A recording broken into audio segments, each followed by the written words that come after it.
Hey everybody, Arthur here, back with the final part of the DSiWare deep dive. Get ready for several more curious and creative DSiWare games. And by the way, after this video I will continue with the eShop coverage. I will reduce the production value on the next videos so that I can cover as many games as possible before the eShops close. I still want to talk about the remaining 3DS and Wii U hidden gems, another virtual console video, and a few other interesting topics as well. So stay tuned for all that, and in the meanwhile, let's take a look at a bunch of weird DSiWare games. Welcome to the channel, this is From the Void.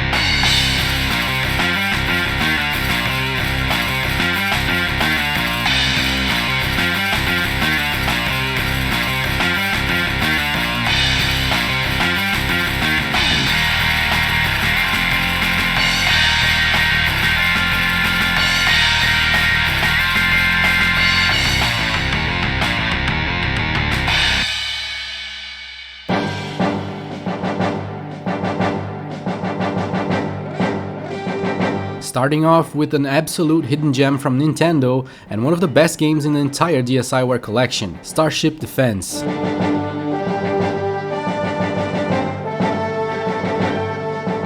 This one has 3 names, by the way. In Europe it's known as Starship Patrol, and in Japan Starship Defender instead of Defense, and the words star and ship are separated. Weird. But the game is great. This is a tower defense with simple but elegant presentation, a great and interesting challenge, and fantastic gameplay with loads of improvements to your defenses in a rather lengthy campaign. I found really cool that you can see the waves of enemies that will be coming later in the top screen. There's also items that improve your defense's power, speed, and range, which you can choose in which one to apply, and the controls with the stylus feel perfect. Great game here, Starship Defense, exclusive to the DSiWare on the 3DS nowadays, and totally worth the not expensive price of $4.99.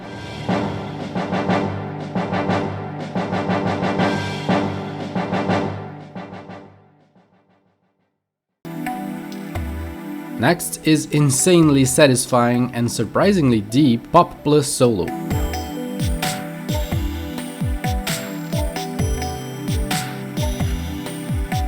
The concept and overall look of this game are incredibly simple, just a bunch of different colored bubbles traveling through the 2 screens that you're supposed to pop. Each bubble adds a very small amount of time to your counter, so you have to find ways to pop bubbles efficiently. For that, there are several special bubbles with different effects, as well as mines that burst a whole bunch of them at once. However, if you simply pop bubbles randomly, you will see that your score will increase very slowly. So to beat the stages which require achieving target scores before the time runs out, you will need to concentrate on bubbles of the same color to increase your score multiplier, and doing so is quite challenging. The act of popping bubbles is really satisfying, as in real life, especially given the tactile quality of the touch controls with the stylus. Pop Plus Solo is really cool, well worth the $4.99 asking price.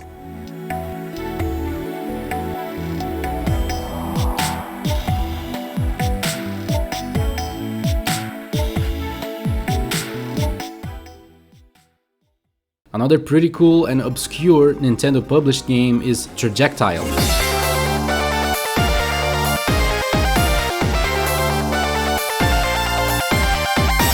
This is Breakout on steroids, that's what it is. But it really does improve the Breakout gameplay idea substantially. Instead of the usual little bouncy ball, you throw a variety of different missiles. Some pierce through a whole bunch of blocks, some explode in a wide radius, and others ricochet like the Breakout ball. You have a set number of missiles per level, which makes Trajectile much more a puzzle-oriented game than action compared to Breakout. But this is a great game, I did enjoy it a lot and found it very worthy of the $4.99 price. This is 100% exclusive to the DSiWare.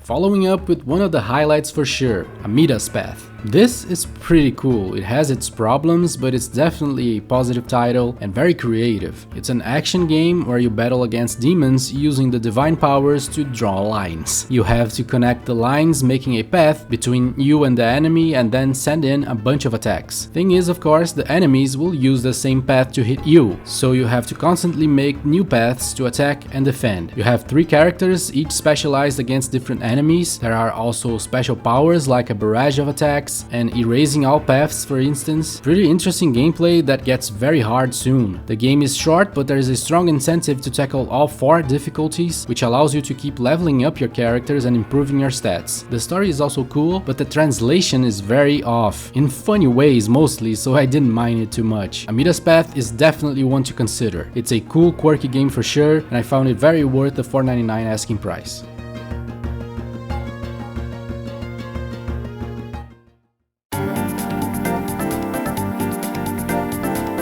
Next is the Castle Conqueror series. There are 5 Castle Conqueror games on the DSiWare, and they are all pretty great. There are 2 kinds of them. One is a very unusual type of frantic strategy/action game. We have 3 entries there: the original, Castle Conqueror Against, and Castle Conqueror Revolution. The best one among them is actually the original, simply called Castle Conqueror. So this is how these games play. You have a bunch of buildings in the map. The red ones are yours, the blue ones are the enemies, and others are neutral in gray. As soon as it begins, you have to quickly send troops from your buildings to enemy or neutral ones to claim them. Every unit and building has a number, which is basically its number of troops. By sliding a path between 2 buildings, you send a number of troops there to attack it. But notice that doing so depletes the number of troops in your building. They grow with time though. So your goal is to wipe out all enemy bases, and outside of battle you can spend the money and experience you gain to improve your stuff. This is a pretty cool simplification of a strategy game and feels great to play, providing a fast-paced action. Against and Revolution changed the setting from medieval to barbarian and pirate themes, but the gameplay in those is even more fast-paced, which I felt was too much, so I feel like they got it better on the original. Then Castle Conqueror Heroes 1 and 2 are futuristic tactical RPGs, quite interesting and complex ones too. I felt like the pacing on those was a bit too sluggish for modern standards, but the strategy gameplay is on point, with characters having widely different weapons, abilities, and ranges, missions being incredibly varied and surprising, an interesting story, and okay graphics. These games received high praise from critics, and I agree.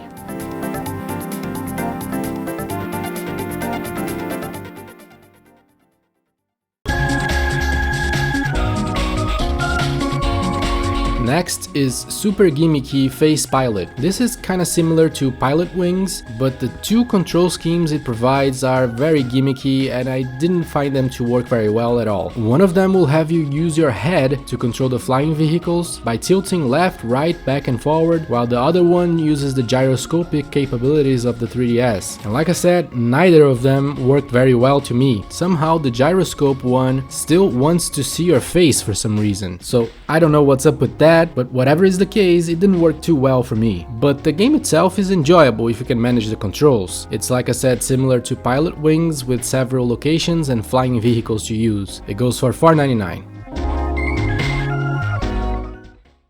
Next is Furry Legends. This is pretty cool, it looks great as well. It's a platformer where your furry guy can roll dash like Sonic. The controls feel a little clunky though, it takes some time to get used to the odd controls, but definitely a fun game for $4.99 if you want more platformers on your 3DS.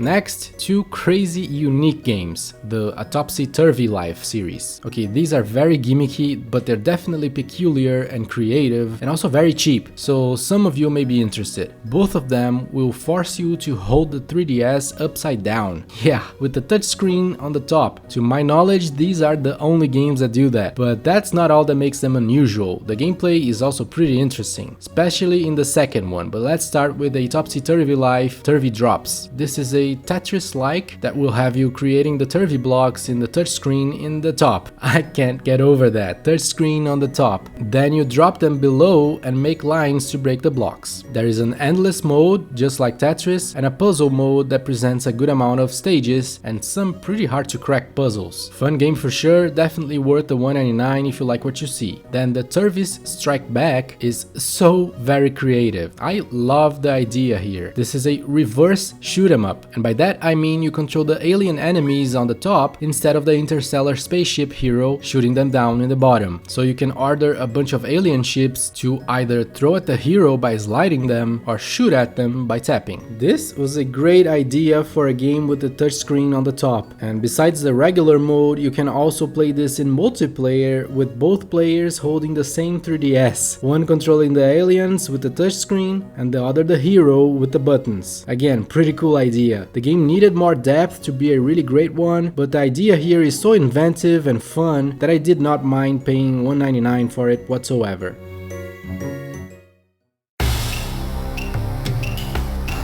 Next is Defense of the Middle Kingdom. The characters here look so much like the Dynasty Warriors cast that I had to double check to see if Koei Tecmo had anything to do with this, but apparently not. This is a simplified tower defense game. The stages are tiny, just one screen, and in each one you have just a few characters to place. But the challenge and fun are definitely here. So if you're a tower defense fan, you may want to add Defense of the Middle Kingdom to your 3DS library for $4.99. Moving on to the Brain Age games.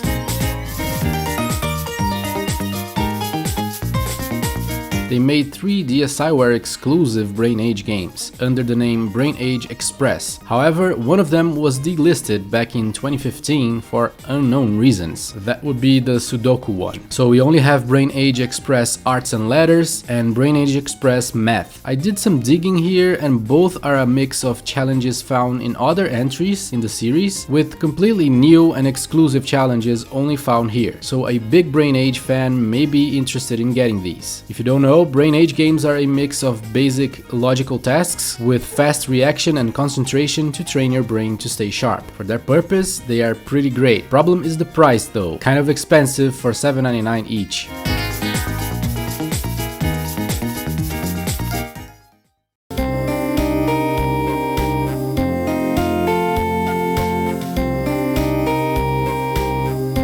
Next is a pretty interesting series, The Lost Town.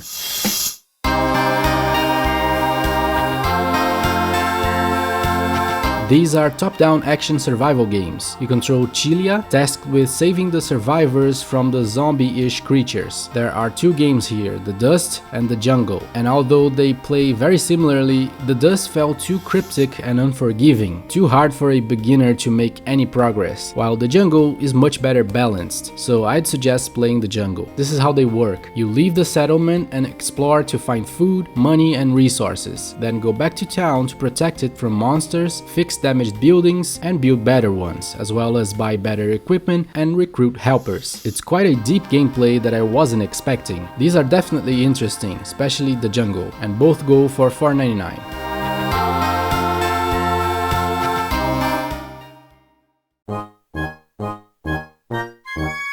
Next we have Spotto. This is simple and fun. Military bird there has a set number of bombs to throw upwards in order to have the ghosts swallow them and die from the inside out. There are several different kinds of them, including boss ghosts. And each stage will present different furniture placement that make creating a path for the bombs to reach the ghosts much more challenging. And that's it, like I said, simple but loads of fun and cheap too for $1.99. Easy grab in my opinion.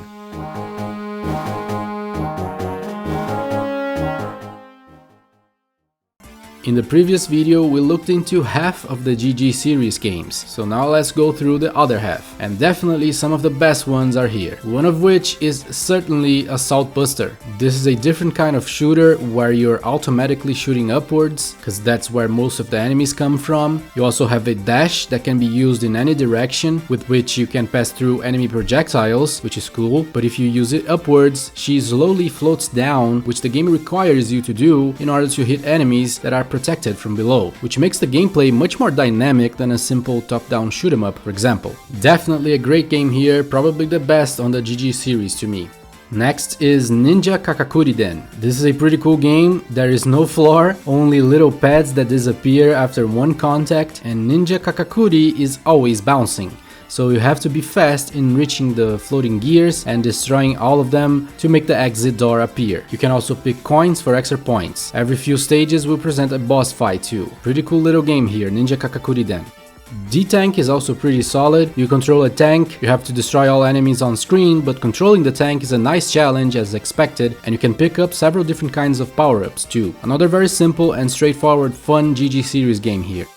Throw Out though is much less so in my opinion. This is a robot handball sports game. The graphics are pretty good and it controls fine, but the CPU is completely stupid, providing no challenge, and the game feels bare bones. So you will lose interest in this in a matter of 5 minutes. I'd avoid this one for sure.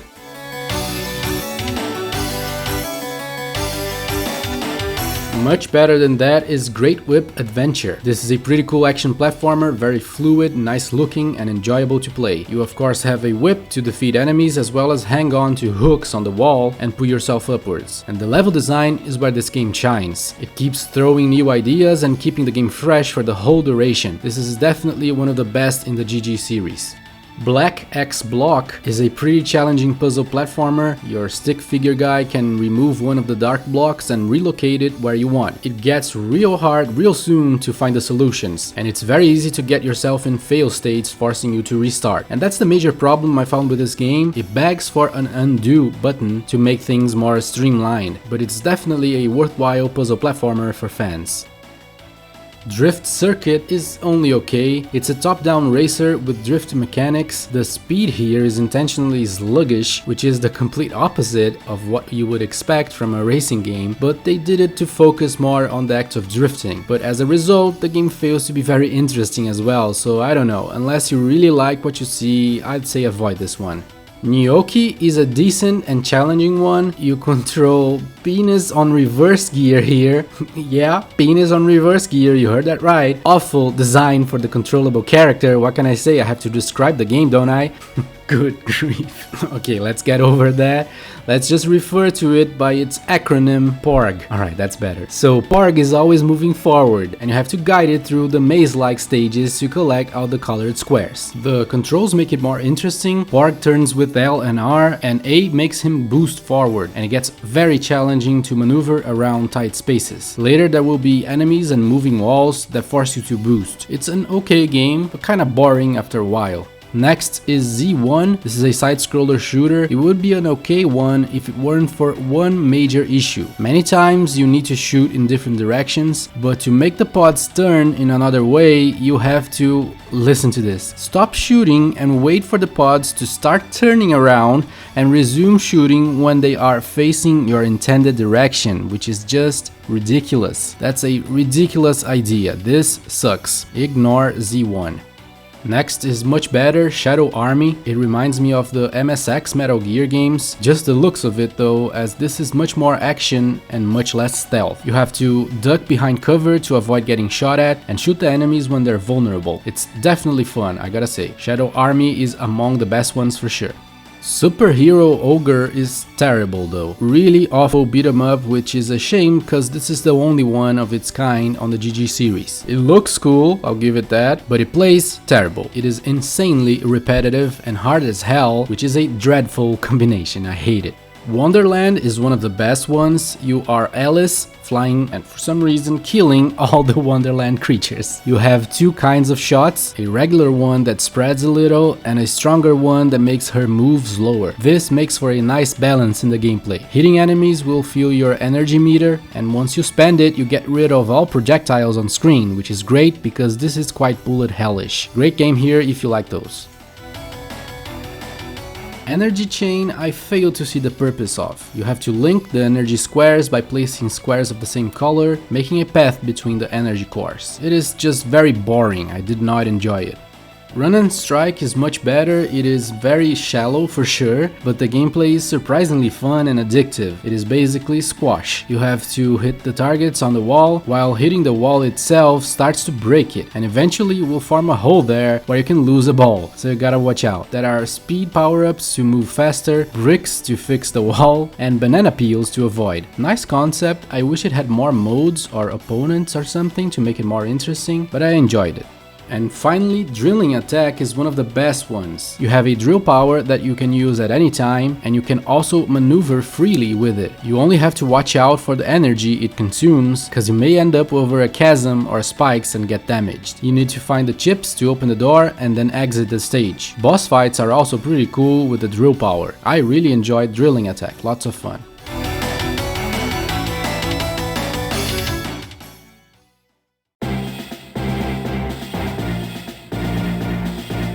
Next we have a great one, Dairojo Samurai Defenders. This is a pretty great tower defense with incredibly exciting and engaging gameplay, but also super hard and unforgiving. What's cool about this is that there are so many improvements you can do to each unit, and also items that you can pick up and use to turn the tables against a particularly difficult wave. I really enjoyed this, but again, it's hard as hell, and also a bit overpriced for $7.99.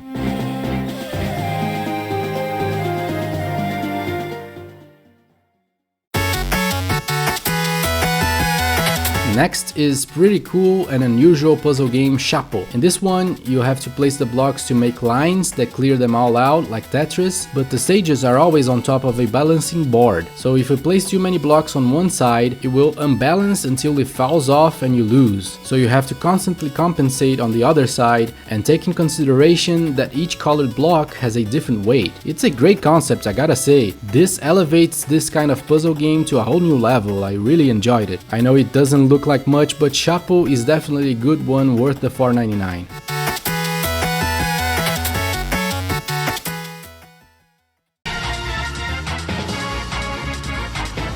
Next is Go-Go Island Rescue. This is weird but fun. It's a puzzle platformer where you must help the citizens get out of the flaming building to safety. Your firefighter guys can't jump, but can throw stuff around, including the citizens. Many times you have to swap between several firefighters, and each citizen has a different behavior. Some freak out and jump from any ledge, while others will pick up anything like a fire extinguisher and use it. Later on, there will be quite a few head scratchers here, so this is one to consider for a puzzle platformer fan, going for $4.99.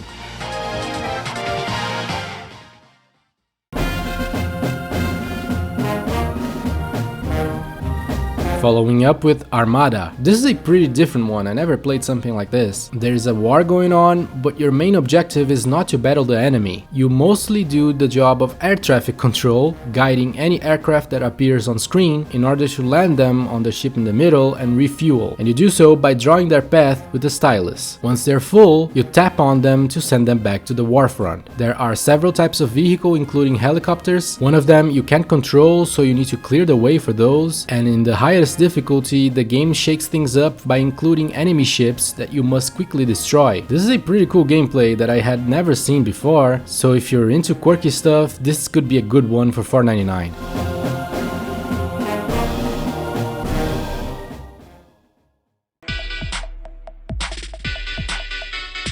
Next is the DodoGo series. There are 3 of those: DodoGo Challenge, which is kind of an expansion to the original. It actually starts off expecting you to have finished the original, and DodoGo Robo, which simplifies things and honestly is the one I like better. They're actually very similar to Mario vs Donkey Kong. You order the eggs to move after you placed a whole bunch of gadgets throughout the level to create a path for them to reach the exit. There are some very weird mechanisms here. In the first 2 games you have to worry about the eggs' moods that will change depending on the things they go through, like falling into water makes them mad, while launching them far away makes them happy, and you have to try making all of them happy before reaching the exit. And yeah, it's very weird, and that's why I prefer the DodoGo Robo, that removes all those things for a more straightforward Mario vs Donkey Kong style gameplay, and it's the cheapest one for $1.99.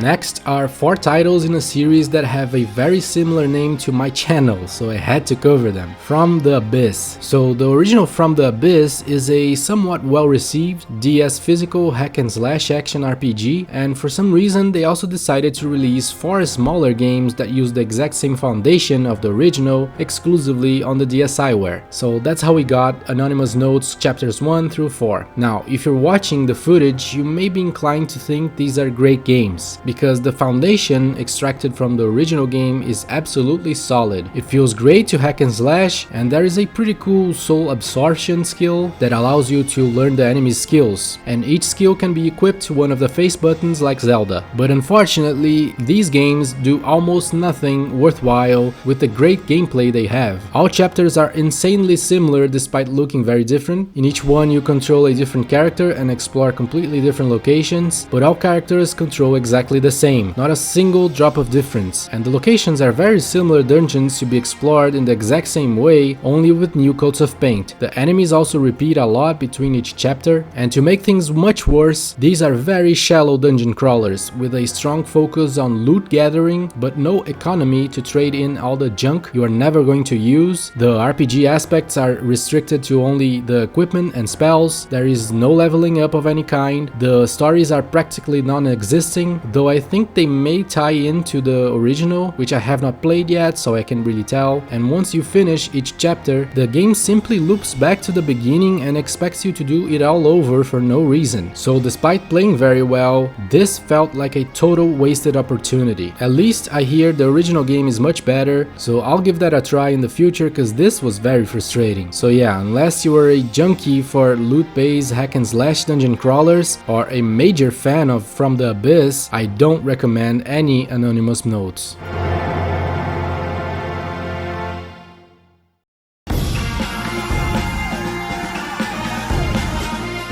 Moving on to Legendary Wars T-Rex Rumble. This, believe it or not, is a real-time strategy and a pretty decent one. However, the somewhat childish premise and graphics probably make it unappealing to most, but playing it is quite enjoyable if you're into real-time strategy games. You control a tribe of prehistoric men, and your main enemies are dinosaurs. You have your villager units called grunts that specialize in gathering food, while you can also unlock a bunch of military units to take care of the dinosaurs. I enjoyed it for sure, but it's nothing spectacular, so it's a hard sell for $7.99.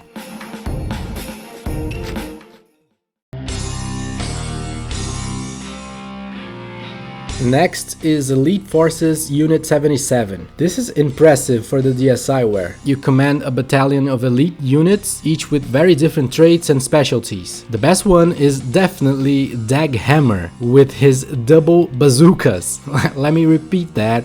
Double bazookas, one on each shoulder. Hell yeah, Dag Hammer. Then you also have an explosives expert with grenades and capable of defusing landmines. The girl is the sniper specialist, and sniping feels really good in this game, by the way. And finally, this other guy here is the tech specialist, capable of hacking stuff and riding any kind of vehicle. Again, another pretty cool aspect with satisfying controls. Each mission has widely different objectives, and the game felt overall very enjoyable to me. If you look online, you'll see low scores complaining about the touch controls that are unreliable, and though not perfect, I had little to no issues related to the controls. So if you don't mind touch controls, maybe this could be interesting, while if you dislike them generally, it's probably better to skip Elite Forces, especially considering that it's not cheap at $7.99. This game also has a European exclusive physical version, which I think is very rare nowadays, but it seems to be cheap if you can find it.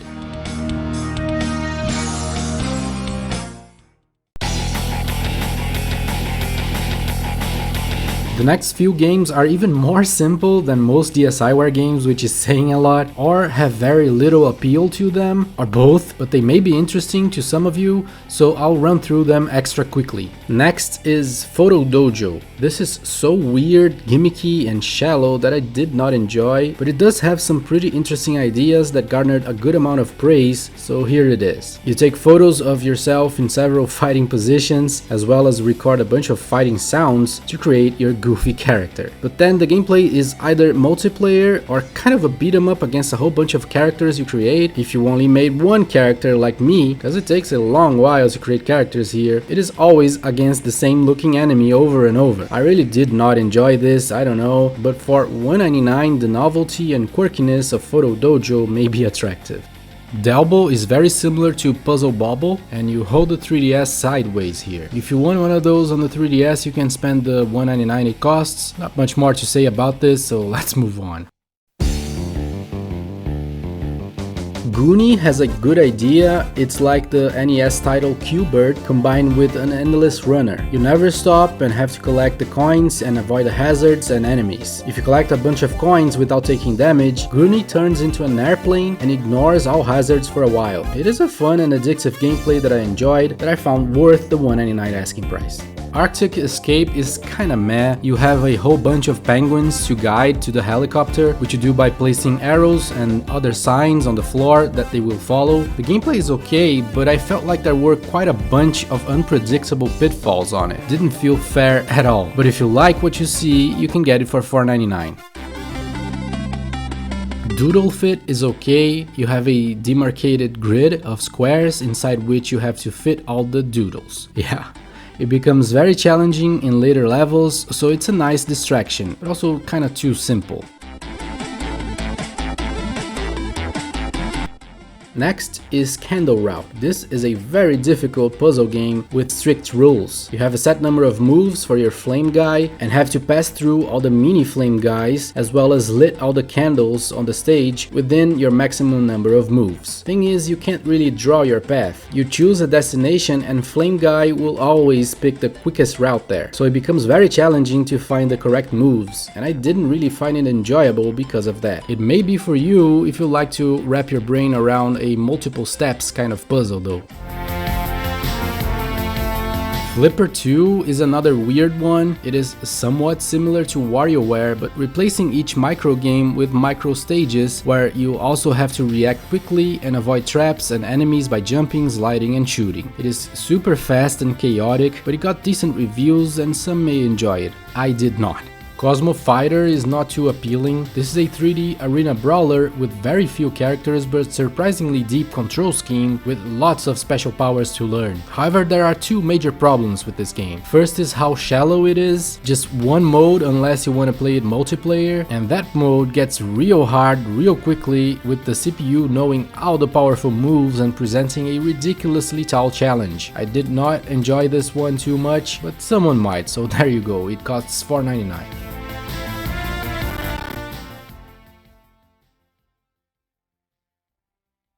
And that's it, we finished the DSiWare deep dive. Hope you enjoyed this as much as I enjoyed making it. I love this kind of thing. The DSiWare is such a treasure trove full of hidden gems. These were definitely among my favorite videos to make, and stay tuned for a few more videos on the 3DS and Wii U before the eShops close. If you can, do consider joining the channel's Patreon to help keeping the lights on here. Thank you so much for watching, and I'll see you soon.